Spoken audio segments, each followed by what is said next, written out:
So to work with Miss Seba and your Holocaust unit, we are going to make some ceramic butterflies, kind of based on the poem The Butterfly by Pavel Friedman.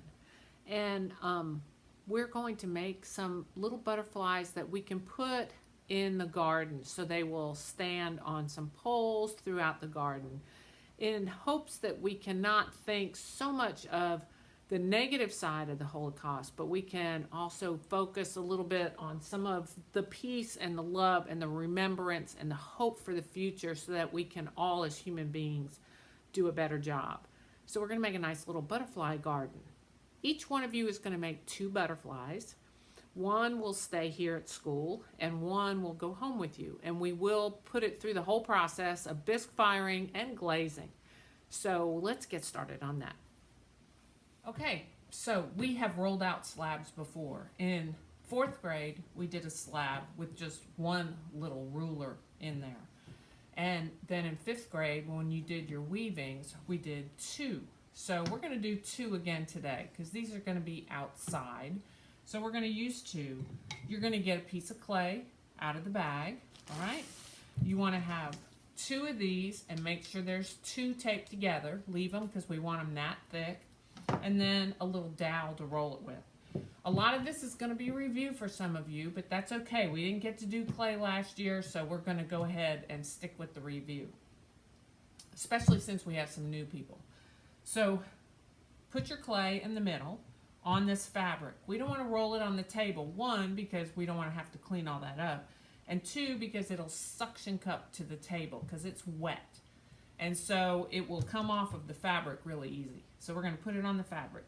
Put your rulers on either side of the clay, and you're going to roll in between. And you're going to keep rolling until this is on those rulers, so that all the clay in between is exactly the same height.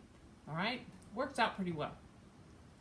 What we don't want to see is your rulers way out here and you just rolling on nothing.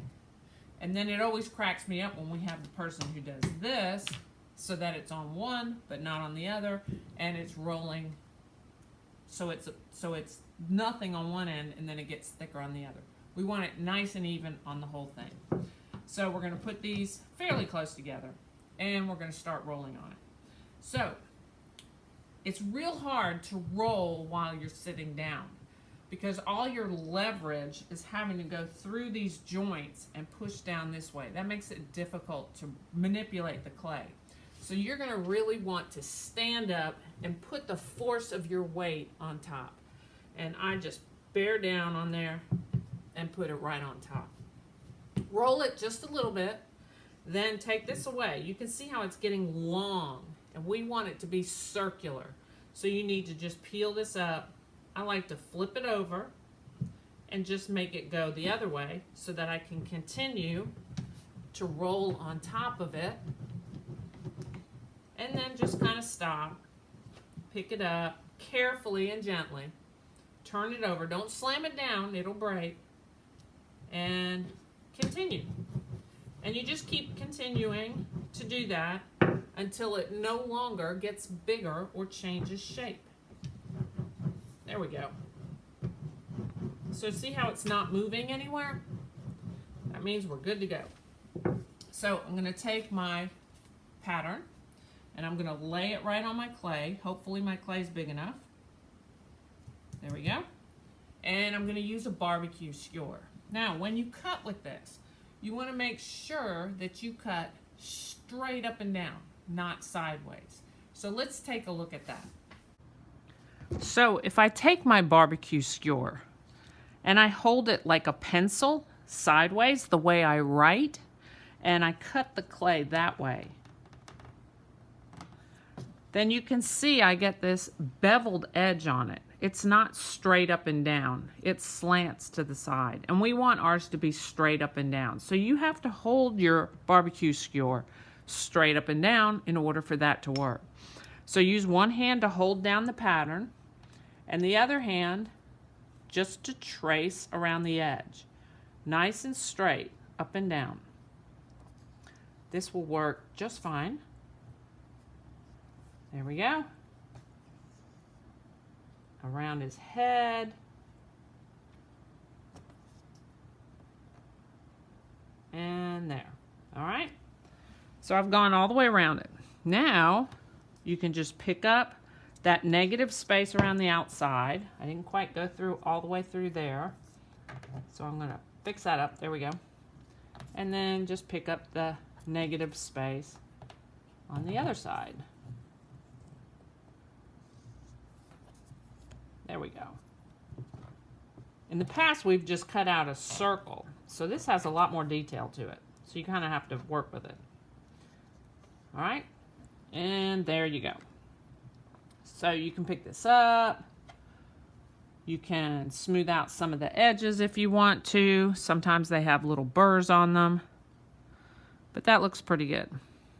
All right, we're going to add one thing to it to give it a little bit of dimension. But you can see how nice and straight that cut is on the edge there. Straight up and down. Okay? So I'm going to take a little bit of clay and I'm going to roll a coil. It's going to look, see, it's not much clay. It's just a little bit. But I'm going to roll it so that it makes a coil. And we did coil building a long time ago. There we go. All right. You want it about as big as your finger. This one's a little bit skinnier. Maybe it's as big as my pinky. Okay. And I'm going to use this to make my butterfly's body, which means I really only need it about that big. Okay. Do you see right there? Just about that big. So let's talk about attaching those two pieces of clay. So there's a 3-step process to attaching clay. We score, we slip, and we bond. And that will make those two pieces of clay grab each other so that when they shrink and get fired in the kiln, they don't split and separate.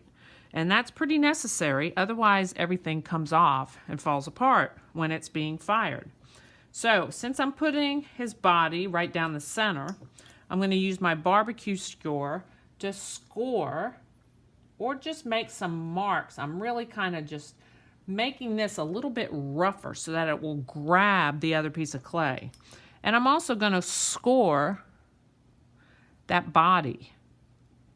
So I'm going to score both sides. Then I need to put slip on it. Now slip is watered down clay, and we don't use our clay enough to have a whole bucket of slip. So I have found that a little bit of vinegar works just fine. This is the tiniest bit of vinegar. And all you need to do is just tap your finger in there and just put a little bit on one side. All right? This is going to smell like salad dressing. It's just regular old vinegar from the grocery store. There we go. Except it has clay in it. It's muddy.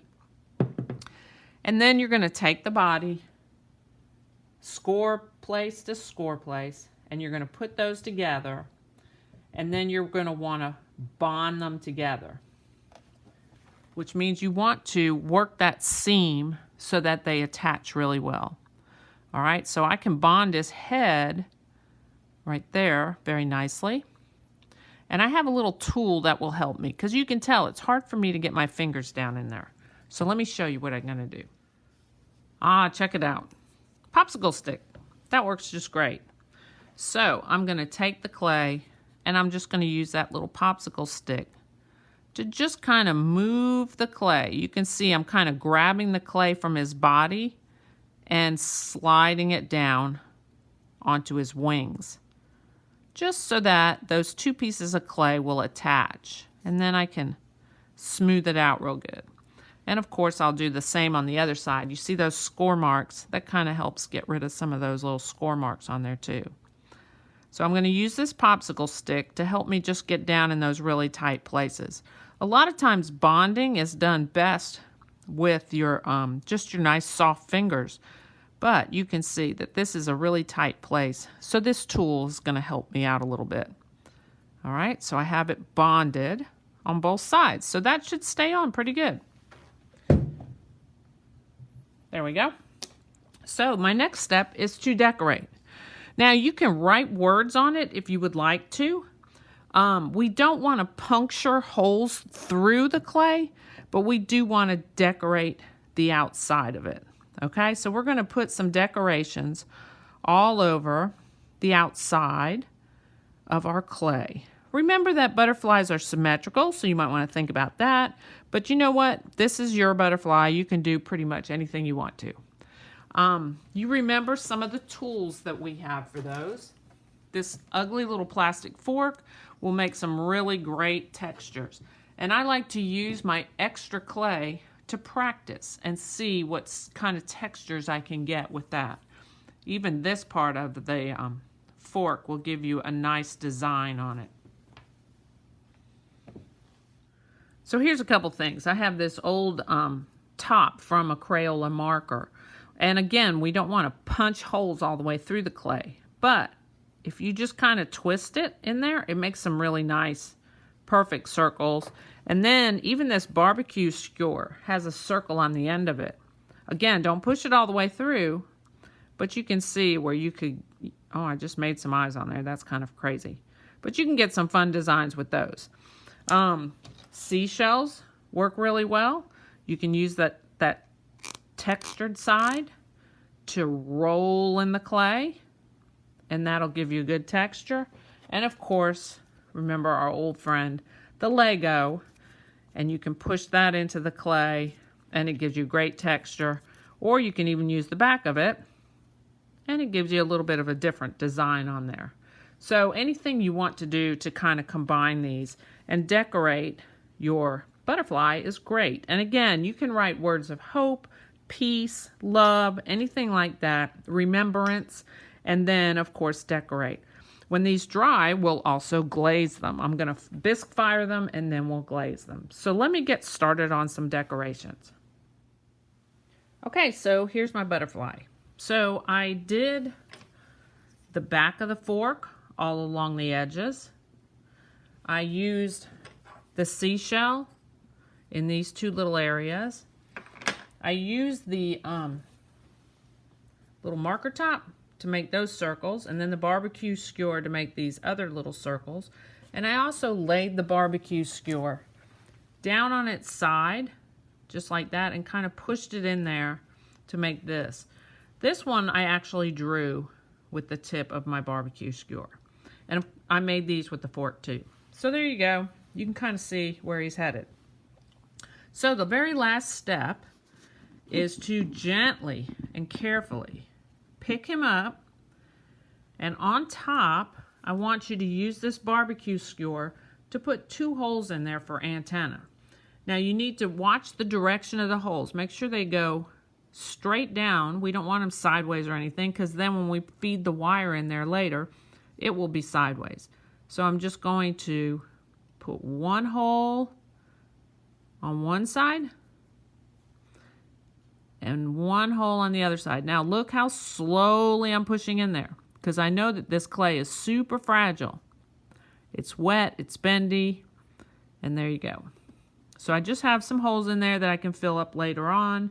I know the clay is going to shrink a little bit, so these holes might be too big for my wire right now, but later on they're going to be perfect. Okay, and finally, I'm just going to take this butterfly gently, and I'm going to slide it onto a paper plate with my name on it. Make sure he's nice and flat. I'm not pushing down hard, and we're just going to let them dry. I'll come by after school and pick these up, and then they'll get ready to go in the kiln.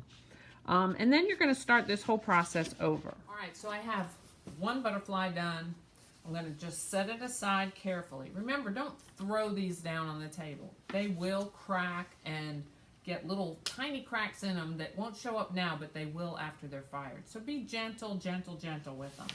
And then just get another piece of clay, get your rulers and your rollers and start the process again. So each one of you will do 2. You can do 2 of those, and I've got enough supplies, I believe, for everything. Now let's talk about cleanup. Cleanup is really pretty easy, just like we've done in the classroom. The most important thing is that you put any of this extra clay back in the plastic bag. We will reuse it as long as it's wet and pliable. if it sits out on the counter overnight and dries out, then that's just wasted money. We can't use it. So make sure that all your extra clay goes back in the bag, and you might want a bag for scraps, and it's separate from the bag with all the pieces that I made for you. We'll put the rulers and the rollers back in the box. All the tools we'll just put back in the box. And then our good friend vinegar, we're just going to pour back into the bottle, okay? We just used a tiny bit, so we can recycle this. I will certainly not cook with this vinegar, but I use it for years and years in the classroom with clay. So we'll just pour it right back in the bottle. All right, so hopefully this is going to work out just fine. Each one of you make 2 butterflies to remember and draw hope and peace towards this cause.